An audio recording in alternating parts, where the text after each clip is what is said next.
Овој град ги снемува луѓе, млади, здрави, како да ви кажам, полни со живот и најнаш ги снемува зошто и од каде, се прашува човекта. Од каде сите овие болести кај младите деца, алергии, кај возрастните тие карциноми, што ти знам, икс болести нови кои се излезени, од каде може да излезат? Веќе имам две доживено, да речеме, трагедии во семејството. Мојот татко почина од канцер, мојот брат почина од канцер, млади. Ајде, татко ми ќе речеме пушеше, брат ми беше на 59 години, почина за 2010-та, млад, здрав, не пушеше, правилно се хранеше, правилен живот, среќен живот имаше се и веќе човек ќе почна да размисла од каде сето тоа иди. До сега не знаевме ние за тие PM честички, но со здруженијето во текот на времето се одржаа 2-3 презентации и луѓето ни објаснаа што значи тоа. Јас лично знаев дека во Битола има загадување, не знаев од кој сето тоа иди.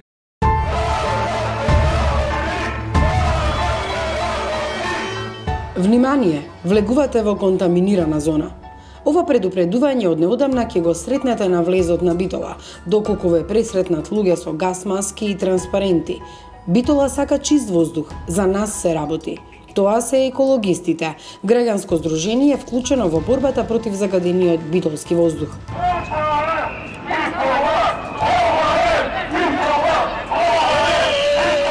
Некои ги нарекуваат герила. Некои политички мотивирани. Не им е целта аерозагадувањето, туку аерозагадувањето им е некое средство. Но граѓаните ги препознаа. Брзо бевме на трибина и кога го гледав тоа, што го објаснија тие дечките што презентираа таму, верувајте ви, кожата ми се наежи.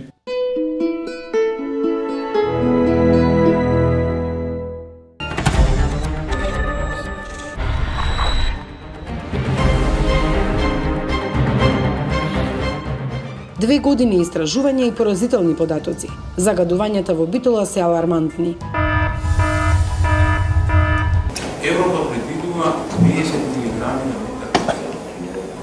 Зима, периоди до 100.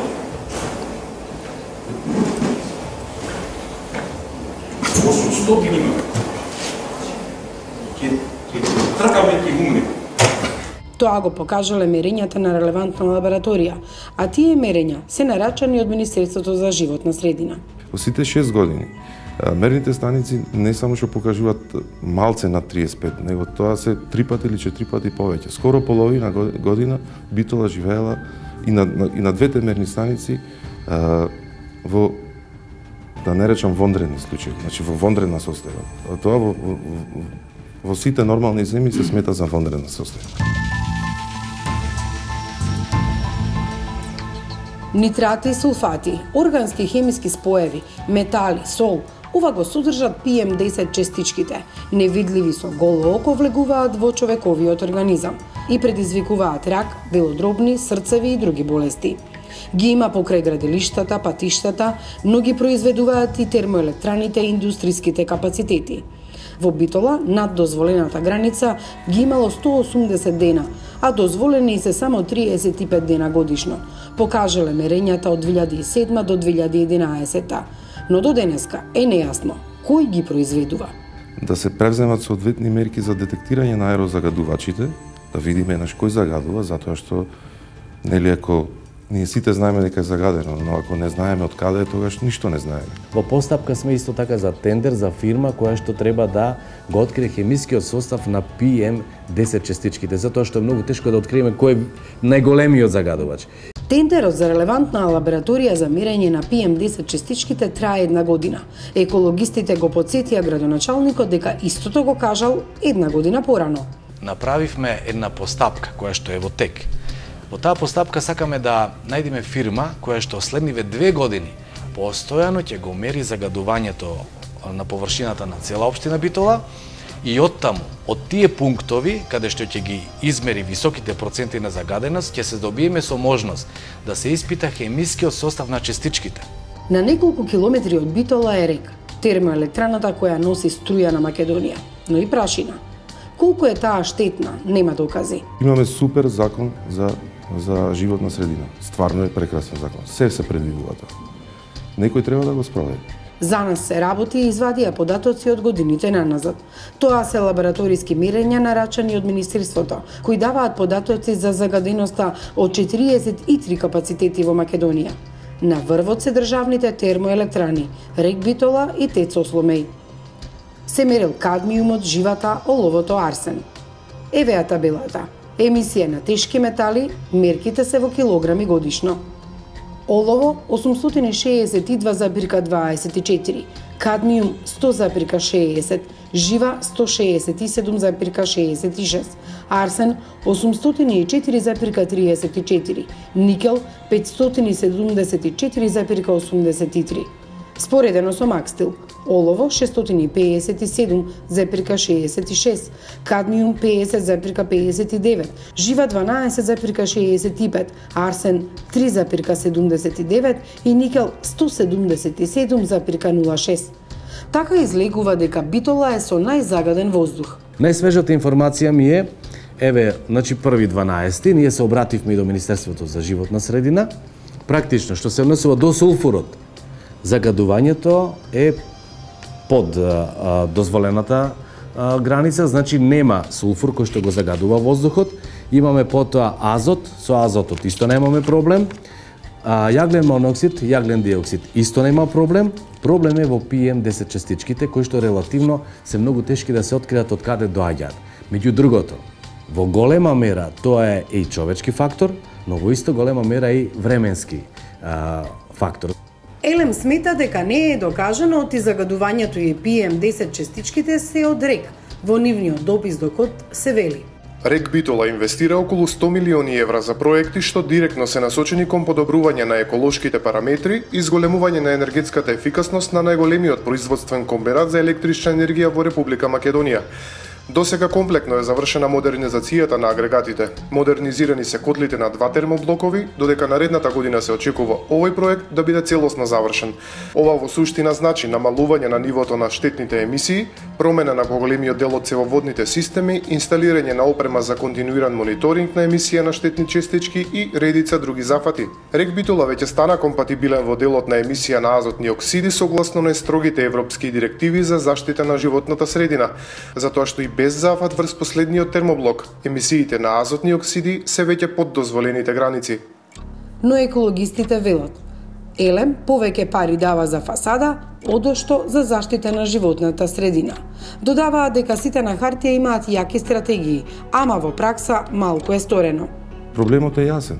Треба да се одреди аерозагадувачите кои се да се постават, да се врши инспекција на тие, да се постави соодветна опрема. Значи ние не сме први во светот каде што се применуваат еколошки закони. Може да се земат примери и од секаде. Зголемен е бројот на зелените површини кои што ги одржуваме и ги средуваме преку јавното комунално претпријатие Комуналец. Голем број од патиштата кои што се многу значени за PM10 частичките, значи прашината, се асфалтирани и со поголеми простори, например до селата, пристапи нови и така натаму, се преасфалтира сите транзитни улици во Битола. Направивме кружни текови. Значи општината стварно работела. Тоа е донесла во твининг програма. Советот на општина Битола. И мислам дека единствена во Република Македонија општина која е донела. Меѓутоа на дело ние не гледаме ништо. Не знаеме кај се тие пошумувања, чистења реки, макар и тоа да било. Тоа е многу малце за проблемот што го имаме ние. Рек нема интегрирана дозвола, што е всушност пасош на термоелектраната дека работи без загадување. Екологистите напоменуваат дека Елем направиле стратегија за десулфуризација и отпепелување, но не ја исполнува, па така пепелта сега доаѓа во почвата. Нашиот мотив беше пред се, значи чисто човечки, чисто афирмативен, еднаш за секогаш да се знае која е ситуацијата со загаденоста во Битола, затоа што стварно е алармантно. Ние не измислуваме, ние не сме експерти за оваа работа, но ние само ги читаме податоците кои ги донесле релевантни институции во Република Македонија. Во своето соопштение Елем нагласува дека тие прават се битолучани да дишат чист воздух. Проектот за топлификација на општините Битола, Могила и Новаци од паријата на Рек Битола, со што трајно ќе се елиминира штетното влијание од частичките кои се резултат на процесот на согорување на цврсто гориво. Најважна мерка овде е и инсталацијата на постројка за десулфуризација, како круцијална во намалувањето на емисија на сулфур диоксид. За реализација на овој проект, подготвителните активности се веќе во тек. Како резултат на сите овие преземени активности, резултатите од мерењата на квалитетот на амбиенталниот воздух во околината на рек Битола, што редовно се извршуваат на 3 пункта во околината на комбинатот, покажуваат вредности кои се во рамките на дозволените граници. Овие вредности согласно позитивната законска регулатива редовно се доставуваат до надлежните државни институции, од каде досега рек Битола не е лоциран како најголем загадувач на воздухот во Битола и околината. Без мерни станици и хемиски анализи нема докази кој е во право. Битола има само една мерна станица, оти онаа во центар веќе 2 години е расипана и никој не ја поправа. Ние баравме да се детектират причините за ненавременото сервисирање на Битола на мерната станица Битола 2, која што имав информација дека повеќе од 2,5 години не работи воопшто, не мери никакви податоци, а Битола 1 станица да мереше податоци, но некојаш и таа не кажуваше тоа што треба да окажува. Министерството за животна средина не информира дека следната година 2015, значи предвидува финансиски средства со кои што ќе ја стави станицата во функција. Битолчани веќе немаат доверба во институциите. Сами си купија станица. На ден пред емитувањето на код, таа пристигна и е поставена во центарот на Битола. Битолчани сега можат да се радуваат дека имаат мерна станица, но и да тагуваат. Доколку мерењата покажат енормно загадување, ќе живеат во страф од болести и смрт. Во времето на татко ми ние не бевме толку, немавме знаење, тоа беше ново, тогаш почнуваше тој. За него можам и да се оградам, а за брат ми да ви кажам право, сигурен сум дека последица е загадениот. Убеден сум. Во податоците за смртност во Пелагонија не се регистрирани само возрастните, туку и деца. Тренд на движење на морбидитетот неоплазми на 10.000 жители во дејноста на здравствена заштита на деца до 6 годишна возраст во периодот од 2010 до 2011 година по статистички регион е најголем во Пелагонискиот регион. Душко Груевски е председател на граѓанското здружение За нас се работи. Барем така беше до пред емитувањето на код. Тој е и свештеник во Новаци, општината каде чади рек. Но откако се појави во најавата за емисијата и подадената изјава, испрати допис во кој се вели: Почитувани, со оглед на снимениот материјал со мои информации на вашата емисија Код, се обраќам до вас со следново барање. Изјавите кои ги изнесов се изјави од релевантни институции, но изнесувањето од моја страна е надвор од доменот на каноните на православната вера и истите молам да бидат повлечени и изоставени од емисијата. Се надевам дека ќе имате предвид за мојот превид и снимениот материјал со изнесувањето од моја страна ќе го изоставите од предвидената емисија. Ви благодарам и срдечно ве поздравувам. Со почит, Душко Груевски. Изјавата на Груевски Код нема да ја емитува, во интерес на него и неговото семејство. Сепак податоците доволно говорат, оти во општината каде тој е свештеник, повеќе се оди на погреб одошто на Крштевка. Во 2012 во Новаци се родиле 24 бебиња, а во 2013 30. За да го спречи иселувањето на жителите, општината пред неколку дена одлучи секоја млада брачна двојка да добие 500 евра бакшиш за да се венча и живее во Новаци, а за секое новородено дете 5000 денари. Во општината нема многу народ, а и оние кои живеат тука главно работат во рек. Па кога ги прашавме како е да се живее под оџакот, половината се плашеа да зборуваат, а останатите одвај нешто рекоа. Катастрофа е овде, например, дождојте кој ќе паднат, кој ќе има магли, ветришто, прашиње, иначе што друго. Здрави ли се луѓе што живеат? Абе како здрави? 80% изболени се овде. Пелагонија не седиш? Дечко јас. Молим те. Како се затвори река кај ќавалот леѓе? Во Кромбер, Чугрт, за 8.000.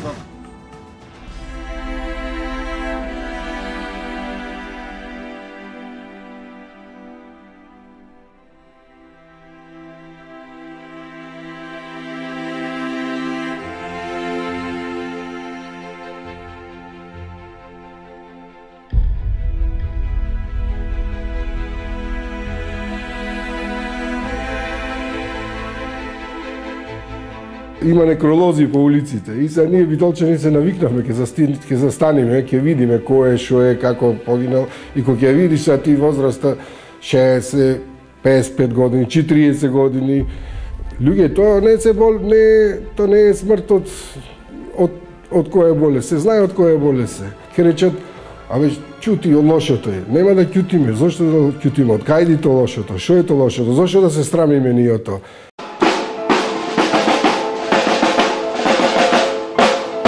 Црни балони и барабани. Вака викендов екологистите и битолчани го кренаа гласот за чист воздух. На протестите го немаше ниту градоначалникот, ниту представниците на Министерството за животна средина. За Талевски, протестите не се еколошки, туку политички. Велат дека апсолутно нема никаква политика, јас ви тврдам дека апсолутно во последно време на површина излегува чиста политика, барем од оваа невладина која што се декларира за многу амбициозна за средувањето на аерозагадувањето во Битола. Немаме повеќе за што да се правдаме или пред некој да се правдаме. Нашето здружение во моментот е чисто граѓанско, значи чисто афирмативно, не се бориме за некое рушење на власт или за некакво, не знам, опозиција на власта, меѓутоа за прашањето кое ние го потегнавме, стварно податоците се на наша страна, односно на страна на граѓаните. Стив Димитровски излезе на протестите. Во рацете ги носеше сликите од своите најблиски починати од рак. Не беше единствен. Бара да запре загадувањето, оти и тој и неговите предци, но и неговите деца се родиле во Битола и таму ќе останат. На оние кои протестите сакаат да ги злоупотребат во политички цели, сите им порача да го фатат патот кон излезите на Битола и да заминат во еден правец, да не се враќаат. Да се работи за здравието. Дали било овој ваков политичко обидување или ова или она, тоа не ме интересира, затоа што јас лично не сум приврзан на никој. Јас сум еден граѓанин на оваа држава, на овој град. Го сакам својот град, ја сакам државата.